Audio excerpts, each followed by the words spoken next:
बिस्मिल्लाहिर्रहमानिर्रहीम।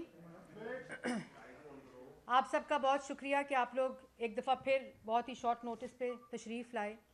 झूठ का बाज़ार इतना गर्म है कि बार बार आपको ज़हमत देनी पड़ती है।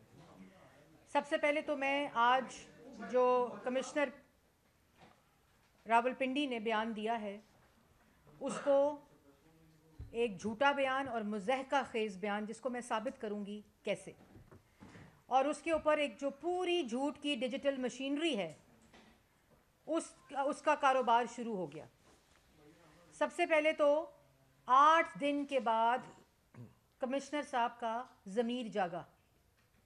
8 दिन के बाद कमिश्नर साहब को ख्याल आया कि 8 फरवरी वाले इलेक्शन में धांधली हो गई है, और आज सुबह ही उन्होंने ख़ुदकुशी करने का फ़ैसला किया, फिर उसको तर्क किया।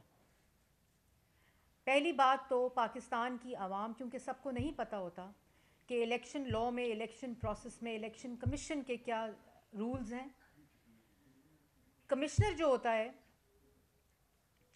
वो ना आरओ होता है और ना वो डीआरओ होता है, और इलेक्शन कंडक्ट करने की जिनकी ज़िम्मेदारी होती है, इंतज़ामिया जिसको बोलते हैं, वो आरओ और उसके ऊपर डीआरओ। बात यह है, और कमिश्नर साहब के पास कोई आईनी ज़िम्मेदारी या कोई ऐसा इख्तियार नहीं होता जो उनको एक्सेस दे इलेक्शन के रिज़ल्ट को कंपाइल करने को या इलेक्शन की एग्जीक्यूशन की इम्प्लीमेंटेशन को। तो सबसे पहले तो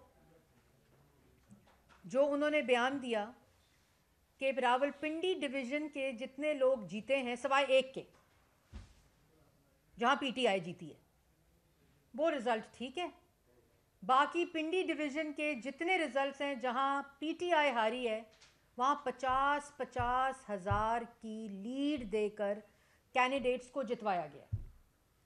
तो ये मैं आपके सामने, वो लोग जो इस प्रोपेगेंडा का हिस्सा बन जाते हैं, वो लोग जो इस पे यकीन कर लेते हैं अपनी इन्फॉर्मेशन कम होने की बुनियाद पर, क्योंकि झूठ की मशीनरी ज़्यादा बिक रही है आजकल, उसका दाम ज़्यादा है। तो वो लोग जो कहते हैं वो वेख्या जी की हो गया, हो कमिश्नर का बयान आ गया 8 दिन के बाद। मौसूफ कह रहे हैं कि 8 फरवरी को जो इलेक्शन हुआ पिंडी डिवीज़न में, सिवाय एक जो नाम है वो कौन साहब जीते हैं, वहाँ पीटीआई जीती है, उसके अलावा तमाम कैंडिडेट्स को 50-50 हज़ार की लीड देकर जाली तौर पर जितवाया गया। अब मैं आपके सामने रखती हूँ रिज़ल्ट। ये रिज़ल्ट आपके सामने जो आपकी टीवी स्क्रीन्स ने रिपोर्ट किया, जिसमें शेख आफ्ताब अहमद जो पीएमएलएन के जीते हैं, उनकी लीड है 9,497। जो मौसूफ कह रहे हैं 50,000 की लीड देकर उनको जितवाया गया। मलिक सुहेल खान 9,886, 9,886 वोट्स की लीड है। राजा उसामा सरवर साहब 35,407 की लीड है। राजा परवेज़ अशरफ साहब 20,718 की लीड है। कमरुल इस्लाम साहब 13,530 की लीड है। अकील मलिक साहब 12,218 की लीड है। इब्रार अहमद साहब 11,441 की लीड है। दानियाल चौधरी साहब 26,542 की लीड है। हनीफ अब्बासी साहब 14,036 की लीड है। मेजर ताहिर इकबाल साहब 13,437 की लीड है। सरदार गुलाम अब्बास साहब 11,964 की लीड है। बिलाल अजहर कियानी साहब 9,474 की लीड है। चौधरी फ़ारूक अल्ताफ़ साहब 4,023 की लीड है। 50-50 हज़ार की लीड के ऊपर ठप्पे लगाकर पिंडी डिवीज़न के हारे हुए कैंडिडेट्स को जितवाया गया। ये फरमा रहे हैं कमिश्नर साहब। अब कमिश्नर साहब ने ये इल्ज़ाम लगाया कि धांधली हो गई, चीफ जस्टिस मुलव्वस है, चीफ इलेक्शन कमिश्नर मुलव्वस है, सारी इंतज़ामिया मुलव्वस है, फ़ौज ने सही इलेक्शन कराया। 45 फॉर्म 45 में कोई गलती नहीं है, इलेक्शन दोबारा नहीं होने चाहिए। ये मौसूफ फरमा रहे हैं। आप चीफ जस्टिस पे इल्ज़ाम लगा रहे हैं, आप चीफ इलेक्शन कमिश्नर पर इल्ज़ाम लगा रहे हैं, आप नीचे आरओस पर इल्ज़ाम लगा रहे हैं, आप डीआरओस पर इल्ज़ाम लगाए हैं। क्या आपने एक भी सबूत अपनी प्रेस कॉन्फ्रेंस में, जो आपको असल में कागजात लेकर इलेक्शन कमीशन जाना चाहिए था, जहां इन तमाम सीटों का नोटिफिकेशन 3 दिन रुका रहा और ये कहा, वहां पिटिशंस की हियरिंग हुई और वहां कहा गया कि अगर किसी के पास इस इलेक्शन को चैलेंज करने का कोई सबूत मौजूद है तो उसको ले आया जाए। तो टीवी पर बैठकर प्रेस कॉन्फ्रेंस करके इलेक्शन में धांधली हो गई है। आपको वो मौसूफ याद है, अफजल खान साहब, एडिशनल सेक्रेटरी इलेक्शन कमीशन ने 2013 में ये कहा कि चीफ जस्टिस ने इलेक्शन रिग कराया और इलेक्शन कमिश्नर ने रिग कराया, दोनों को इस्तीफ़ा दे देना चाहिए। आज यही स्टेटमेंट कमिश्नर साहब, चट्टा साहब कह रहे हैं कि चीफ जस्टिस को और चीफ इलेक्शन कमिश्नर को इस्तीफ़ा दे देना चाहिए, जब उस वक़्त के इलेक्शन कमीशन बना था एक इन्वेस्टिगेशन का, आपको याद होगा। जब वहाँ के कमीशन के मेंबरान ने अफजल खान साहब को बुलाया तो उन्होंने कहा कि मेरे पास कोई सबूत नहीं है, मैंने गलत बयानी की, मेरे पास अपनी स्टेटमेंट, मेरा ख्याल है। आज प्रेस टॉक की 8 दिन बाद ज़मीर जागा सुबह ख़ुदकुशी करने का। भाई कोई तो इस इंकशाफ के पीछे कागज़ होगा, कोई मैसेज होगा, कोई फ़ोन कॉल होगी, किसी किस्म का कोई सबूत होगा, कोई आपको किसी ने दबाव में डाला होगा, किसी आरओ को डाला होगा, कोई फॉर्म 45 बदला होगा, कोई फॉर्म 47 बदला होगा, कोई बैलेट पेपर पास होगा, किसी के ऊपर कोई स्टैंप लगी हो, किसी का कोई स्टैंप कैंसिल हुई हो, कुछ तो होगा ना भाई। एक शख्स उठता है, उसका ज़मीर जागता है 8 दिन बाद और उसके बाद वो कहता है जी इलेक्शन जो है वो रिग हो गया है, 50-50 हज़ार की लीड दे दी गई है। और लीड्स का जो मैं आपके सामने मैंने रखा है पूरा कहानी, देखिए बात बहुत सिंपल है। आज हम सब के लिए, चाहे वो मैं हूँ, चाहे यहाँ आप जो रिपोर्टर्स बैठे हैं, चाहे आपके मीडिया मालकान हैं, चाहे आपका मीडिया है, जुडिशरी है, पाकिस्तान की आवाम है, आज हमने फैसला करना है हम इस मुल्क के साथ क्या करना चाहते हैं। क्या आप अमेरिका की मदाखलत चाहते हैं कि मुल्क में डेमोक्रेसी ढीर हो, जिसकी मिन्नतें और जिसको आवाज़ें दी जा रही हैं? क्या आप चाहते हैं कि वही ग्रोह जिसने 2018 में आरटीएस को बिठाकर पाकिस्तान का मैंडेट चोरी किया था, 4 साल इस मुल्क को माशी बहरान, माशरती बहरान और सियासी बहरान में धकेला गया, उसके बाद पॉलिटिकल विक्टिमाइजेशन, फसाद, फितना मचाया गया, मुल्क को डिफ़ॉल्ट कर दिया गया, आईएमएफ को ख़त लिखे गए कि इस मुल्क को डिफ़ॉल्ट होने के लिए किसी किस्म की ना होने के लिए मदद ना की जाए। क्या चाहते हैं हम लोग? इतना झूठ बोलो, इतना झूठ बोलो कि वो सच लगने लग जाए। ये मुहावरा भी अब पुराना हो गया। फिर फॉर्म 45 का रोना पिटना चीखें, पटारी खुलती है तो आप लोगों की टीवी स्क्रीन्स के स्क्रीन शॉट्स दिखाए जाते हैं। फॉर्म 45 नहीं दिया जाता, सबूत नहीं दिया जाता, आपको इस्तेमाल किया जाता है।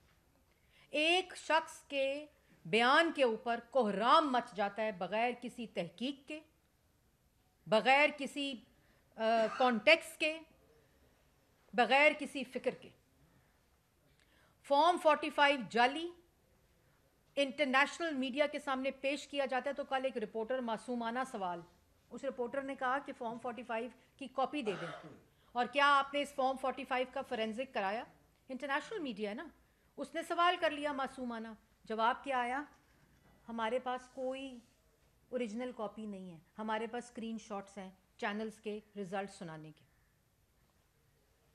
अमेरिका को दुहाई, ईयू को दुहाई। ईयू की प्रेस रिलीज़ आती है, वो कहते हैं अगर किसी को कंसर्न है कोई इरेगुलरिटी का, किसी ट्रेंड का, तो वो इन्वेस्टिगेट हो जाए और इन्वेस्टिगेट होकर वो उसको कमीशन को उसकी रिकमेंडेशंस दे दी जाए। उसकी पूरी प्रेस रिलीज़ को फोर्ज किया जाता है, पूरी प्रेस रिलीज़ को। जैसे फॉर्म 45 नकली बनाकर डिजिटली अपलोड किए जाते हैं, उसी तरह ईयू की press release, official press release को फोर्ज किया जाता है और अदारों पे, चीफ जस्टिस पे, चीफ ऑफ आर्मी स्टाफ पे, पता नहीं किस किस के ऊपर तहकीकात हों, इल्ज़ामात हों, पता नहीं क्या क्या ये प्रेस रिलीज़ बनाई जाती है। वो ईयू बेचारों को हफ्ते के दिन रद्द अमल देना पड़ता है कि ये प्रेस रिलीज़ जाली है। हमारी प्रेस रिलीज़ ये है, ट्वीट करनी पड़ती है। आपको याद होगा एक दफ़ा चाइना ने भी ट्वीट की कि ये झूठ बोल रहे हैं।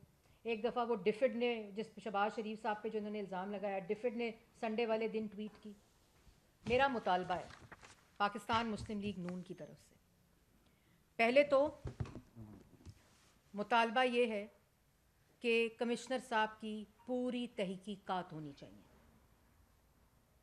इनका 8 दिन किससे रब्ता था, 8 दिन ये किसको मिलते रहे, 8 दिन किसके साथ राब्ते में रहे, इनकी फ़ोन कॉल्स किस किस को जाती रहीं, इनके तमाम अकाउंट्स की वेरिफिकेशन होनी चाहिए। तमाम जो इनकी 8 दिन की कार्रवाई है, इस पूरे दिनों की तहकीकात होनी चाहिए और इन्वेस्टिगेट करके पब्लिक होनी चाहिए। देखें, आप इल्ज़ाम लगा दें चीफ जस्टिस पे, आप इल्ज़ाम लगा दें, कन्फ्यूजन फैला दें, डिसक्रेडिट कर दें मुल्क के जमहूरी निज़ाम को, और आप इल्ज़ाम लगा के स्कॉट फ्री हो जाएं और पूरा हिजान क्रिएट कर दें, इसकी भी सज़ा होनी चाहिए। आप जो इल्ज़ाम लगाए और सबूत ना दे, कड़ी से कड़ी सज़ा होनी चाहिए। ये मुल्क, जहाँ मुल्क की आवाम के पास आज रोटी के लिए, बिजली के लिए, गैस के लिए, हम किन कामों में मुल्क आवाम को धकेल रहे हैं, हम किस सूरत हाल को पैदा कर रहे हैं इस मुल्क के लिए, ये आज हम सब के ऊपर जिम्मेदारी है। ये एक गिरोह है जिसने पागल बनाया हुआ है। रोज़ एक तमाशा, रोज़ एक मदारी खड़े हो जाते हैं, इल्ज़ामात लगाने शुरू कर देते हैं। सियासी मुखालफीन पर इल्ज़ाम लगाओ, चक्की में डालो, मौत की चक्की में डालो, हीरोइनों का इल्ज़ाम लगाओ, हीरोइन के डब्बे निकालो, फिर पता नहीं सजाए मौत की चक्कियों में डाल दो, 2-2 साल, 1.5 साल, 3-3 साल जेलों में फेंक दो, अदारों पे इल्ज़ाम लगा दो, तुमसे तुम्हारा हिसाब मांगे तो रियासत के ऊपर चढ़ दौड़ो, शोधा के मुजस्मे गिरा दो, उनको ठुड्डे मारो ज़मीनों पर फेंक फेंक के, स्कूल जलाओ, अस्पताल जलाओ, मुल्क को लॉकडाउन करो। ये पूरा ग्रोह है जो फॉरेन फंडिंग, मैंने कल भी कहा था, ये फॉरेन फंडिंग आपको सामने आपके नज़र आ रही है कि ये मुल्क के अंदर कभी किसी किस्म का कोई इस्तेहकाम लाना ही नहीं चाहते। ये बदमाशी से, गुंडागर्दी से, झूठ बोलकर, बयानियां बनाकर हर चीज़ को डिस्क्रेडिट कर दो, और फिर हमसे तवक्को क्या की जाती है, इससे बड़ा झूठ बोलो, इससे बड़ा झूठ बोलकर इसका मुकाबला करो। ये एक मनहसुल कौम हम और हमारी हकीकत बन चुकी है। जो खामोश हो जाए उसकी मीडिया मैनेजमेंट ठीक नहीं है, जो मैच्योरिटी से बात करे वो जी डर गए, तबाह हो गए, खत्म हो गए, झूठ क्यों नहीं बोलिया, वड्डा झूठ क्यों नहीं बोलिया।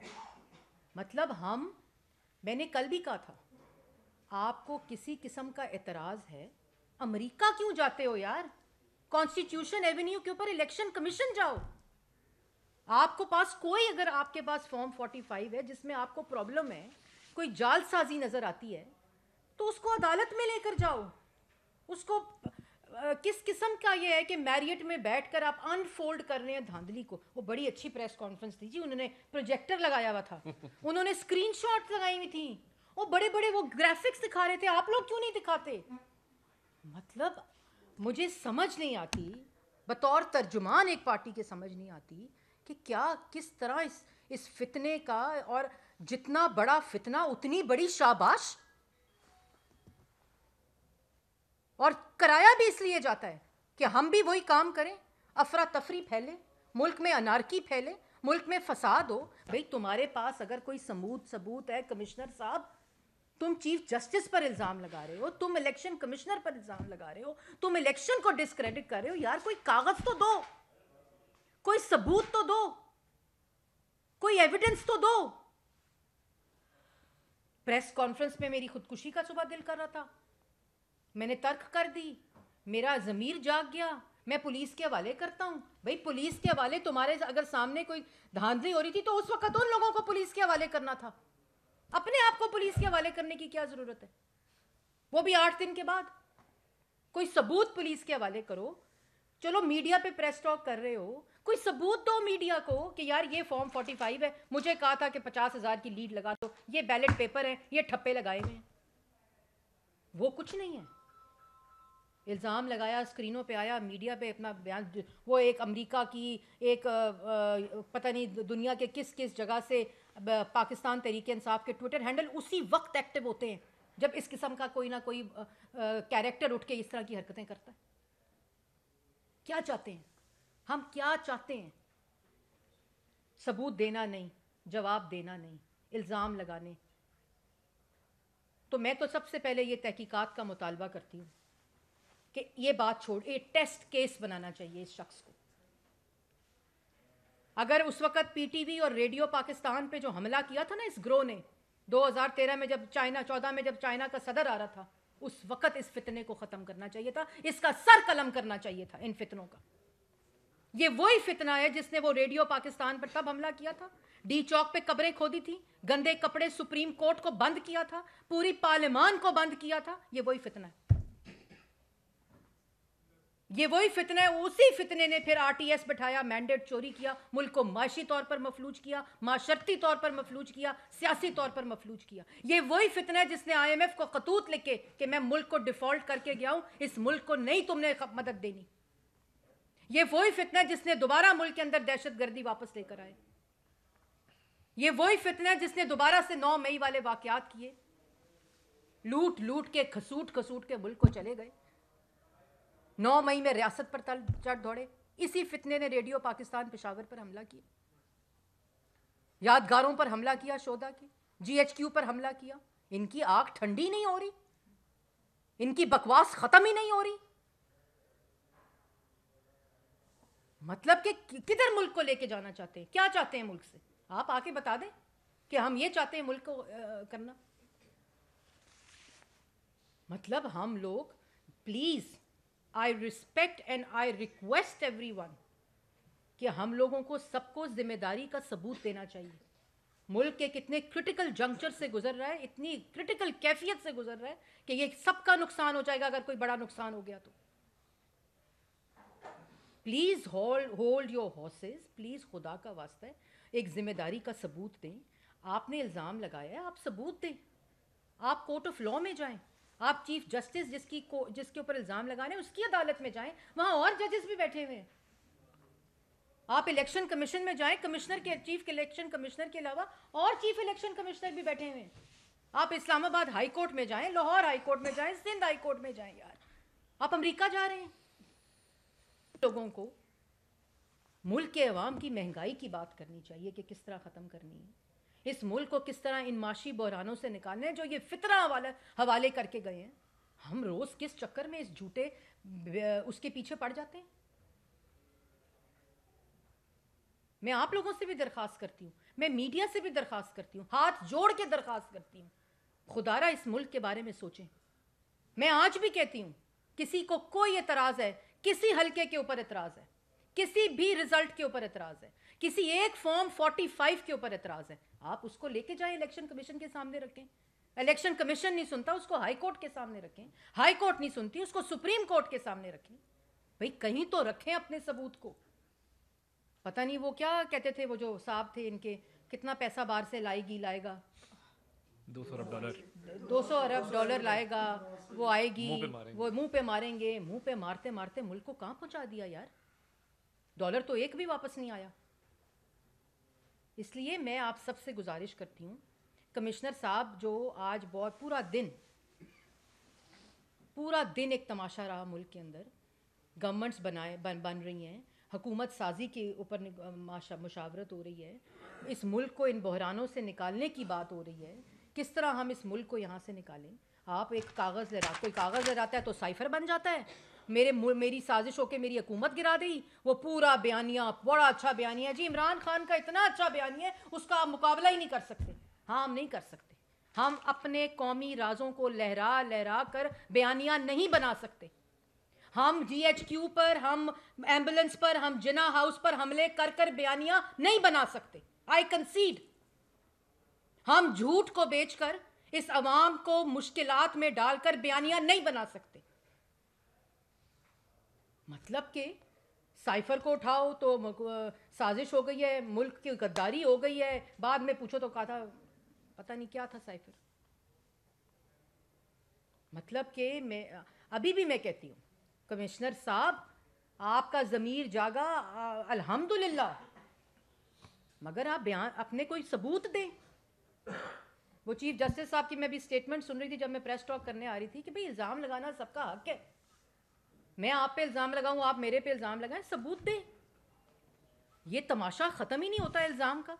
इन्होंने चौकों पे खड़े होकर लोगों को इल्ज़ाम लगाने की तरबियत दे दी है।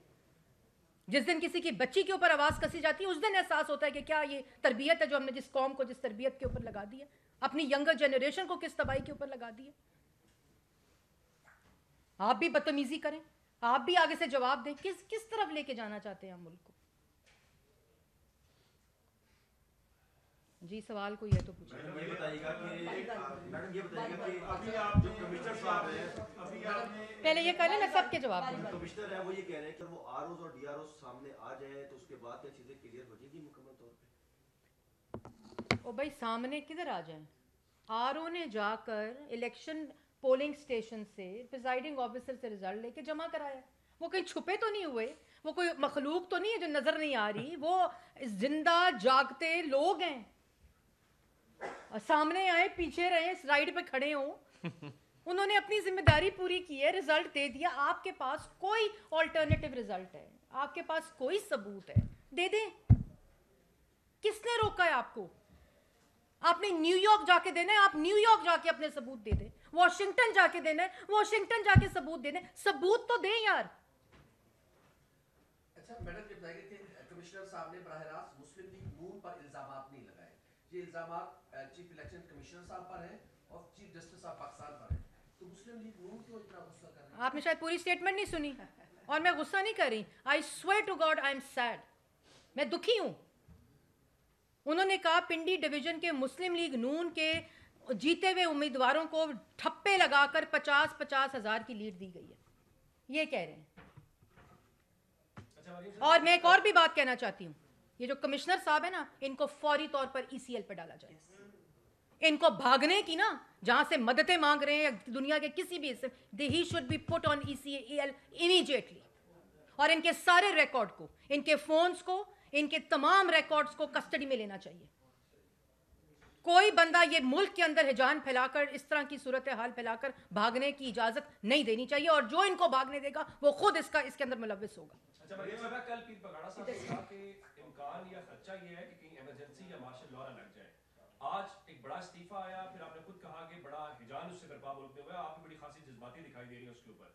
अब आपको लगता है कि कोई बाय डिजाइन ऐसी चीजें हो रही हैं, बतौर जमात मुस्लिम लीग ऐसा समझती हैं कि जहां चीजें सियासतदानों के हाथ से निकल सकती हैं, या कुछ ऐसा पसे पर्दा चल रहा है जिसकी बुनियाद पर ये सब कुछ हो? देखें, बात यह है, इस मुल्क ने बड़ी मुश्किल से अपनी जमहूरियत का तसलसल वापस लिया है। ये 15-16 साल मुल्क की 75, 76, 77 साल ज़िंदगी में पहली दफ़ा जमहूरियत का तसलसल जारी है, और ये आसान काम नहीं होते। इसमें कितने लोग शहीद हुए, इसमें कितनी कुर्बानियाँ दी गई, इसमें ये जमहूरी, इस मुल्क की जो बुनियाद है वो एक जमहूरियत की उससे बनी थी। तो ये तो जो इस मुल्क की जमहूरी फोर्सेस हैं, अल्लाह ताला उन सब को ताकत दे। ये वक्त तो इंशाल्लाह पाकिस्तान की तारीख़ में, और अब मैं ये भी कहूँगी कि इस पूरे इलेक्शन में जो ट्रांसपेरेंसी का एलिमेंट था, कहीं कोई ऐसा शवाहिद जो इससे नाला है इलेक्शन से, वो भी नहीं दे सके कि किसी अदारे की किसी तरह भी आउट ऑफ द वो जाके मदाखलत थी। जो इल्ज़ाम भी लगा रहे हैं वो भी ये कह रहे हैं कि अदारों ने इसमें अपना कोई किरदार अदा नहीं किया। ठीक है जी, जो हारे हैं, जो जीते हैं, सब कुछ। मैं सिर्फ ये कह रही हूँ कि बतौर सियासी जो फोर्सेस हैं, जो मुल्क के सिटीजन्स हैं, जो मुल्क के अंदर अदारे हैं, जो इलेक्शन कमीशन है, इन सब, और जुडिशरी है, लेकिन सबसे ज़्यादा ज़िम्मेदारी हम लोगों पर है कि हम इस मुल्क में अनारकी ना फैलाएं, फसाद ना फैलाएं, अफरा तफरी ना फैलाएं। इसमें फैलाएगा कोई और गिरोह, नुकसान सबका होगा। इसमें भी आपने तहकीकात की बात की कि तहकीकात होनी चाहिए। हमसे कौन तहकीकात करे? इलेक्शन कमीशन करे, सुप्रीम कोर्ट करे, फेडरल गवर्नमेंट करे, प्रोविंशियल गवर्नमेंट करे? किससे आप मुतालबा कर रहे हैं? और दूसरा ये, मैं जी केयर टेकर गवर्नमेंट से मुतालबा कर रही हूँ, जिनके ये कमिश्नर हैं। मैं उनको मुतालबा कर रही हूँ कि वो एक तो इनको ECL पे डालें, तहकीकात करें इनके पूरे 8 दिन और उससे पहले का रिकॉर्ड, उससे पहले का रिकॉर्ड जब इलेक्शन हो रहा था और जब ये अपनी पोजीशन के ऊपर थे, इनकी की पूरी रिकॉर्ड को अपनी तहवील में लेकर उसको इन्वेस्टिगेट किया जाए कि किन लोगों के साथ इनके राब्ते थे, किन लोगों के साथ ये इन कांटेक्ट में थे और इनकी क्या रोज़मर्रा की जो होती है रूटीन वो क्या थी,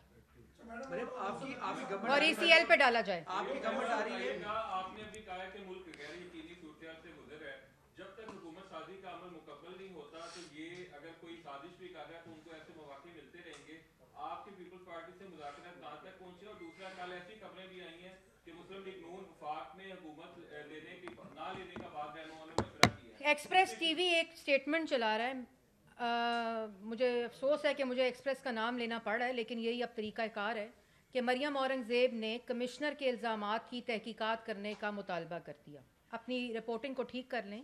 मरियम औरंगज़ेब ने कमिश्नर ने जिन्होंने इल्ज़ामात लगाए हैं उनकी तहकीकात करने का मुतालबा कर दिया और उनको ECL पे डालने का मुतालबा कर दिया है, और उनके 8 दिन के और उससे पहले जब से वो इस पोजीशन के ऊपर हैं उनकी जो रिकॉर्ड है और उनकी जो फ़ोन कॉल्स हैं और उनके मोबाइल फ़ोन्स हैं उनका रिकॉर्ड अपनी तहवील में लेकर कमिश्नर साहब की तहकीकात का मुतालबा किया है। मरियम साहिबा, मैं दोबारा अब आप अपना दोबारा सवाल करें। आप जब तक हुकूमत साजी का अमल जारी रहेगा, अगर कोई साजिश की जा रही है उसके मौके बनते रहेंगे, पीपल्स पार्टी से आपकी बातचीत कहाँ तक पहुंची है? और कल रात को एक खबर जियो न्यूज़ पे नशर हुई है कि मुस्लिम लीग नून के बाद रहनुमाओं ने ये मशवरा दिया है कि वफाक में हुकूमत नहीं लेनी चाहिए, तो इस बारे में आप क्लियर करें। देखें, ये मैं आज सुबह से देख रही थी, ज़राए से खबरें TV चैनल्स पर चल रही हैं। देखें, एक मुस्लिम लीग नून एक प्रोसेस में अपनी पॉलिटिकल पार्टीज़ के साथ, एलाइज़ के साथ मिलकर एक मुशावरती अमल से गुजर रही है। आज उसका चौथा इजलास इस्लामाबाद में इसहाक डार साहब की रिहाइशगाह पर दोनों कमेटीज़ के दरमियान हो रहा है। हर कमेटी मीटिंग के बाद एक एलानिया जारी होता है। उस एलानिए के अलावा जितनी खबरें आप लोगों की TV स्क्रीन्स पर चल रही हैं, मैं उसकी मुकम्मल तौर पर तरदीद करती हूँ। और कोई सवाल? मरियम साहब, ये बताइएगा कि आप भी मुतालबा कर रही हैं कि तहकीकात होनी चाहिए, किसकी? जो उन्होंने इल्जामात लगाए कमिश्नर साहब पे। चलो जी, ओ भाई मेरे सुते हो सो। मैं क्या है कि कमिश्नर साहब की तहकीकात होनी चाहिए। नहीं चले नहीं ना सर, सवाल दोबारा करें। कमिश्नर साहब की तहकीकात। Thank you. ठीक हो। अच्छा, वो जी ये पार्टी सर जो पार्टी जहाँ से जीती है वो कह रही है कि वहाँ पर इलेक्शन में दामदी नहीं हुई, लेकिन दूसरी जगहों पे हुई। तो इसके लिए बेहतर ही अब आपकी जो बातचीत भी चल रही है पाकिस्तान पीपल्स पार्टी के साथ हुकूमत साजी के हवाले से, तो इस पर ओवरऑल तमाम का तमाम जो ये तहकीकात एक काला सतही कमीशन जो है वो तश्कील दिया जाए पार्लियामेंट के लेवल का, तो उस पर आप करेंगे इस हवाले से? देखिए, मैं इलेक्शन कमीशन नहीं हूँ, मैं किसी भी अदालत को रिप्रेजेंट नहीं करती। अगर किसी को, मैं बार बार, हम भी गए हैं, हम पटिशन्स लेकर इलेक्शन कमीशन में गए हैं। ये नहीं हो सकता कि जो फॉर्म 45 वहाँ के जहाँ आप जीत गए हैं वहाँ फॉर्म 45 ठीक है, वहाँ का इलेक्शन ट्रांसपेरेंट है। पाकिस्तान के इलेक्शन कमीशन जो सारी जगह पर इलेक्शन कराता है उसको वहाँ शाबाश।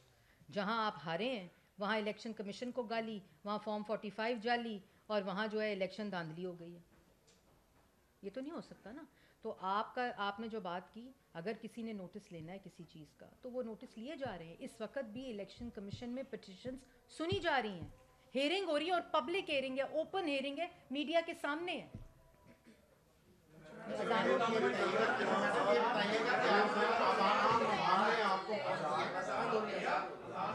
बस ख़त्म करते हैं फिर। थैंक यू उल्फत भाई, बहुत शुक्रिया।